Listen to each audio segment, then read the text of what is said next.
దేవునికి, మనిషికి ఉన్నటువంటి సంబంధం ఏంటి అనేది ఒకసారి మనం గాని ఆలోచన చేస్తే, దేవుణ్ణి చాలామంది ఆయన ఒక పరాయివాడుగా అన్నట్టుగా చూస్తుంటారు.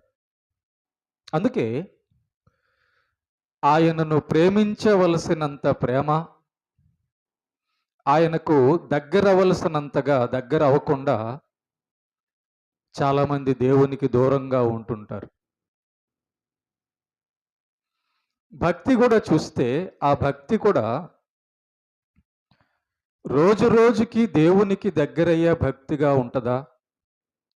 లేకపోతే ఎప్పుడో ఒకప్పుడుగా వెళ్ళినా పర్లేదు అనుకునే భక్తిలాగా ఉంటదో ఆలోచన చేస్తే, దాన్ని బట్టే మనకు దేవుడు ఎంత అర్థమయ్యాడు అన్నది ఆలోచన చేసుకోవచ్చు.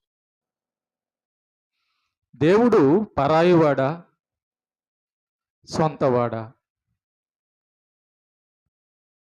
ఇది గాని దేవుని యొక్క విషయం మనకు గాని అర్థమైతే, దేవునికి మనకున్నటువంటి, మనిషికి ఉన్నటువంటి సంబంధం మనకు అర్థం కావాలి ప్రేమైన దేవుని బిడ్డలారా.